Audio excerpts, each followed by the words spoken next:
What's up, everybody? Denver Picker 2.0, I guess we'll call it. Yeah, this is going to be the channel where we talk about coins, we talk about history, we talk about varieties on coins, what we're going to look for. Um, yeah, I went through my old videos, didn't like them, so I decided to do a reboot. And with some help going on, I'm actually going to try to get 2 videos, 3 videos out a week if I get time. At least 2 videos for sure. But yeah, what we're going to do is I'll be picking up pennies from a local coin shops, ordering off of eBay, going through.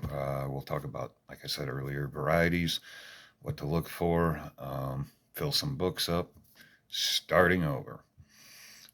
So yeah, everything's going to be brand new. So yeah, so right now I sorted out all those pennies. Yeah, so we got 1950s in this tub, 1940s here, 1930s in the white one. There's 1920s there, and these are 1909 to 1919s. I was actually surprised at how many teens through 30s there really were. Some interesting finds that I pulled out of there. I actually got 5 Indian heads. It was pretty cool. They ran from 1859 to 1909. Oldest one in there was in 1889. Not worth a whole lot, buck. But yeah, found, let me get my glasses off. We got here 1913D lower mint coin. It's a good one to start off. Oh no, that's the 12D. I got 2 1913Ds, lower mintage coins. I got to make that 3 13Ds and a 13S. If you look here, 13S, there's only 6.1 million or 6.1 million made, so that makes it a semi-key date. This mat is from Rob Fine's Treasures. Great YouTube video. Go check him out. Like him and subscribe to him, please. He's a great video. 1916S. There's a 1923S. These are in, terrible shape. Here's an interesting coin. You look at it and it looks like it doesn't have a rim. And with a little bit of study on it, I found out that the rim was shaved off to be put in a piece of jewelry. Now, there are errors out there, but you look on both sides, it's both been shaved. So yeah, this was like in a pendant or a ring or belt buckle, something like that. So I thought I'd share that little bit of bit with you. All right. This is what we're going to be focusing on. And these apparently are a little bit better coins in here, so we're going to look for some semi-keys, maybe some varieties. Hopefully we'll find something in there. But yeah, let me get these out of the way. And we'll pour these out. I'll be using my microscope and all of that to see if I can find anything. But these were a little bit, I guess, more expensive, I should say. So yeah, I'll be going through them here in a moment. And if I find anything, I'll bring it up and let you know. Otherwise, if I don't, I will just put off to the side the finds that I had and talk to you about them. I'll see you in a bit. So I went through and separated them. These are all the 40s and 50s. I haven't searched varieties yet. These are all teens, 20s, and 30s. You can always see there's a huge difference right there to there. But yeah, I thought I would do the finds first before I'd go and check varieties, because checking varieties takes forever. Even on just this few amount of coins, it'll probably take me a good hour and a half. Good times. But anyway, the finds. 1911S, great coin. It's even on Rob's thing right here as a semi-key date. Only 4.026 million made. pretty awesome. Looked up value, puts it anywhere between 20 to 60 bucks, depending on condition, obviously, and buyer.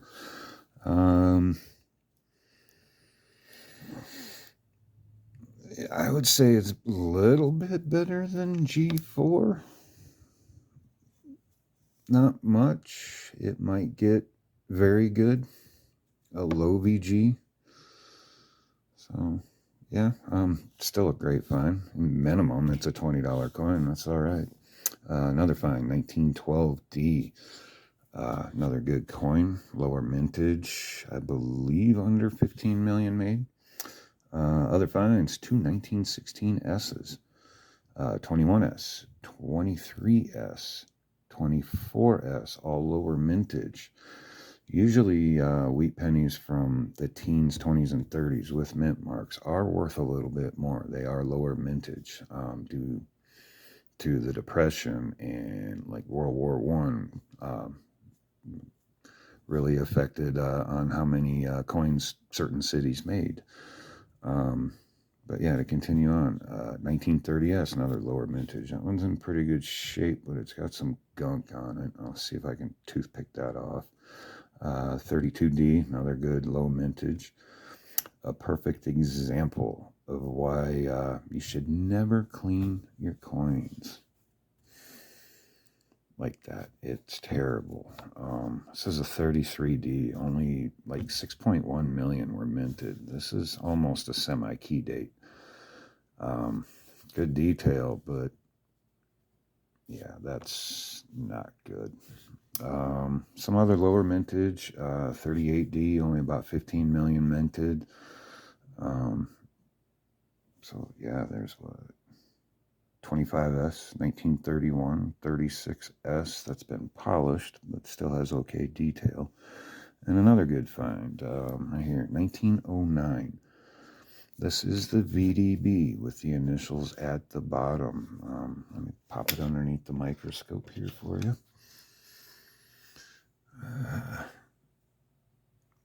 There we go, right there, VDB, as you can see.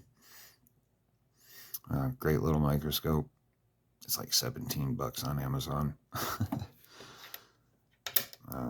Yeah, once I get the right computer stuff up and going, I won't even have to hold the phone.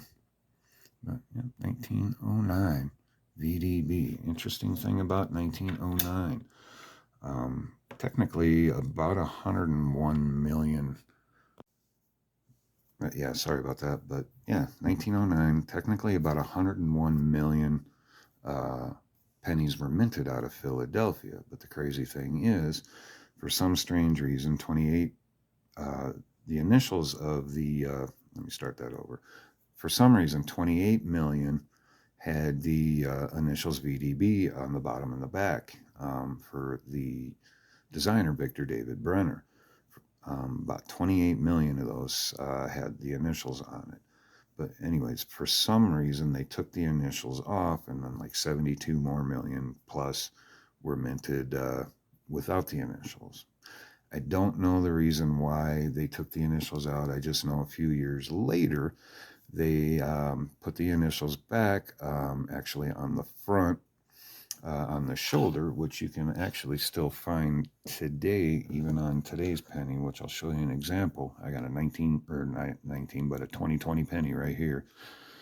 I'll show you. So as you look down here at the bottom of the shoulder, there's VDB. So yeah, they put his initials back on there. But yeah, I want to say it went back on 1917, but I definitely could be wrong. But it's been right there on the shoulder on the front ever since. So yeah, I'm wearing the Cub hat just so I don't make my Illinois family mad every time I'm wearing something Green Bay. I know most of my family's still White Sox fans, but go Cubs. But yeah, I don't know why. I'll actually do the research, and on the next video, I will tell you why the initials were removed on the 1909 and the exact year it went back on. on the front. So look for that in the next video. But now I'm going to go through and see if I can find any varieties, and if I do, that'll be the one that we'll talk about. So this is pretty exciting. I didn't take very long to find one. That's cool. This is a 1944 D, which the D stands for this was minted in Denver. I found an RPM. So as you can see with the microscope, boom, right there. So as you see on that D, there's another one right above it. So that's called an RPM. So what happens on an RPM, during the minting process, some of the strikes for the mint mark are weak. So a mint employee would actually have to come through and manually hammer another mint mark on it. Results just like this. Sometimes they get doubled up. So yeah, pretty cool find. So I'm gonna show you a website that I use. It's called Variety Vista. It's got a great list of varieties and double dyes and all of that to look for. So I am going to click on RPMs. So then you click on RPM listings, and we'll scroll down. Sorry, this is really crude right now. I can't wait till get the real system up. So I clicked on the 44D. These are all the RPMs that have. So as you can see, there's doubling there, a little bit on the top there. There's just all kinds of repunch. So remember, a lot of these were punched by hand. The one that it looks like that I got is going to be this one right here, the actual, it's called an FS502. The FS stands for two guys. I can't remember their names, but it's an actual designation where a lot of coin grading companies use for varieties. And so it's got a real designation. So when they got that FS, so as you can see, there's that D right there. And there's a second variety of it right there, which is the one that I think that I might possibly have. We'll take another quick look at it. But definitely got some awesome separation on that D. So we'll take a look at some of the other markers. That 4's got some damage. But I'm still about 90% sure it's an FS502. And bring up PCGS, which is a grading company.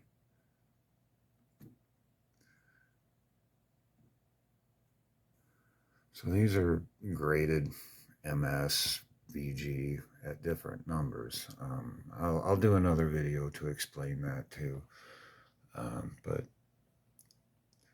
I believe that is XF35. I can't remember off the top of my head. Back in July of 2012, one sold for $80.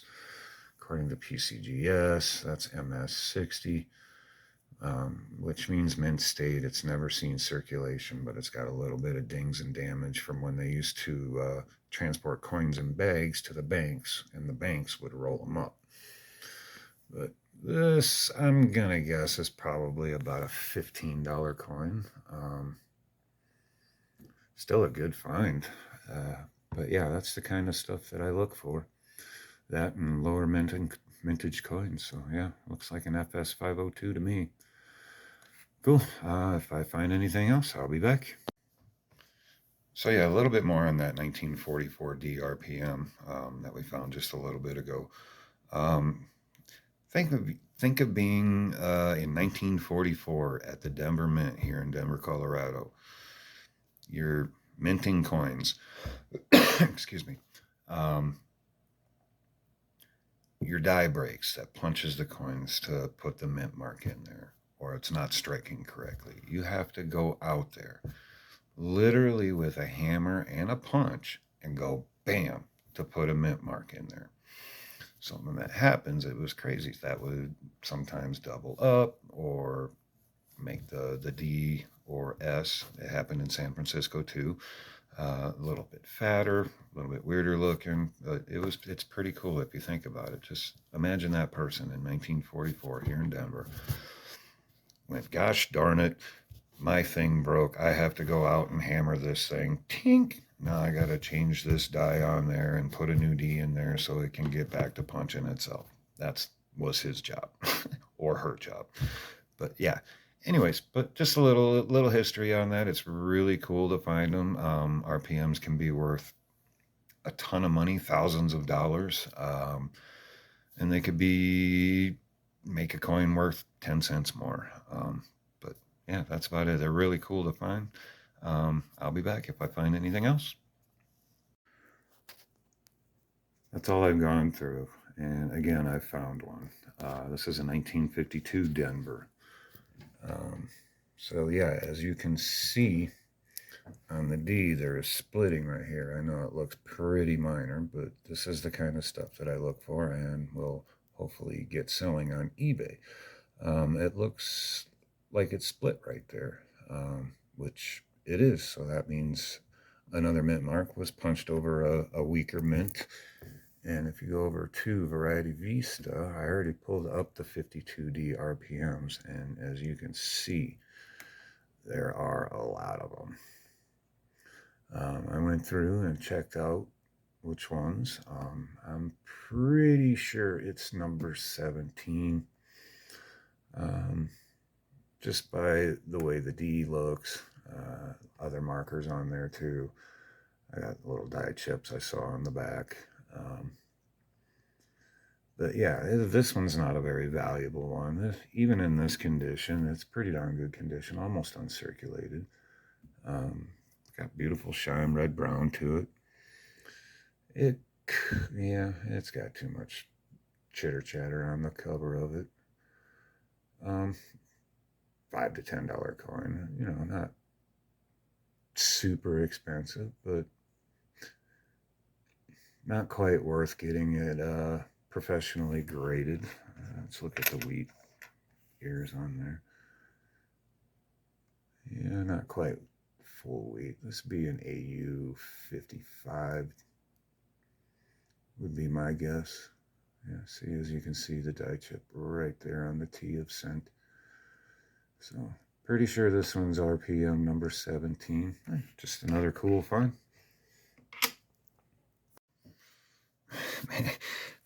This bag is, honestly, it's turning pretty darn epic.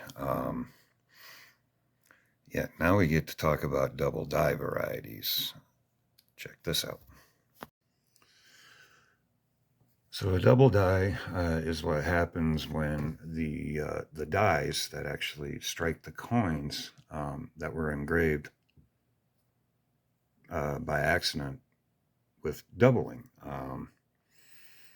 So I'm going to bring up a picture of one of the most famous doubling, even coin collectors, non-coin collectors, I should say, have heard of this one. This is a 1955 Philadelphia. This is probably the most famous double die variety out there, followed pretty closely by the 1972 Philadelphia. There's quite a few doubling varieties out there. I mean, minimum, probably $500 in crappy shape. That's my guess. But what I have found is not a 55. It is a 55 Denver. So I'm going to start you off with the eye. Now, as you can see right there, there's two of them. So just remember the dies that struck this coin had that doubled right there. There's another way to check on this, and it's on the 1 and the 9. And boom, right there, you can see next to the left-hand side of the 1, there's doubled there. And then on the 9, you can see an extra little bit on the left-hand side right at the start of the 9 there. But yeah, let me bring up Variety Vista quick, and I'll show you. Woo, get to click on Lincoln Wheat Cent double dies. So we're going to go DDO, which means double die obverse, which means the doubling is on the front. There's DDRs too, which means doubling on the back of the coin. So I'm going to click down to 1955 Denver. I know this one quite well. I've found several in the past. We're going to just click right there, 1955D, DD0001, FS101. So yeah, I'll show you. Boom, doubling on the I. The 1 and the 9. So cool. This is so awesome. I actually get to show you RPMs, semi-key dates, double dies. As you can see, I'm not very far through the 40s and 50s. That's still how many I have to check yet. And these are the teens, 20s, and 30s I have to check yet. So I find anything else, I'll keep you posted on that. Wow. That is a great start off video. That's all I got to say on that one. I mean, we found semi keys, we found varieties, we found a double die. Wow, that doesn't happen all the time. Trust me. I've been searching pennies for years. And anyways, the quick history lesson. I'm just going to go ahead and pick 1909, the very first year the Lincoln Wheat Cent penny first came out. Interesting fact about the Lincoln Wheat Cent. This is an unplanned history lesson. It was the first coin that the U.S. minted that had a real person on it.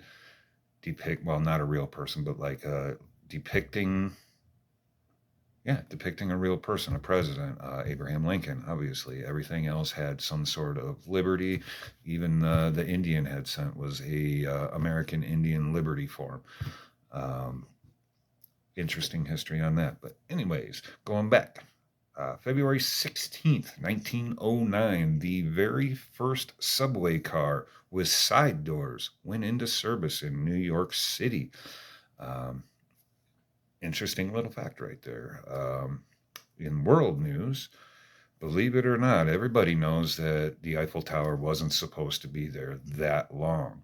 But in 1909 was the year it was originally scheduled to be taken down. So yeah, there's your history lesson. I'm just going to throw those in randomly throughout videos and future videos. It could be at the end, it could be at the beginning, it could be at the middle. Obviously, don't know. I'm going to surprise you. Next week, we're going to take all those pennies that I had separated into decades, and we'll. I got a couple of books here. We'll grab a 1941. Starting 1941 to 1958 are going to be the wheat cents. It does have room for years after that. These are old books. I'm just going to fill them up. I'm not going to do a whole lot of upgrades on them. But if anything, I got a couple of them here, and if I can fill up 2 of them, probably in future videos, I'll be giving them away. Great way to start into coin collecting. I do have also 2 other books starting at 1909 that we'll work on in future videos. Next week, I will pick on one of the varieties that I have found in previous hunts, and we'll talk about that one. And if you watch the video, please comment down below somewhere. What year should we do for the next video in weird history lessons? It can be U.S., it can be world. Just going to throw something random out there that the average person probably doesn't know. But anyways, we will see you next time. It's been fun. That bag was definitely worth the $12 I paid for it, and there's probably $150 in value just in those coins. So pretty good payoff. I will see you guys next time.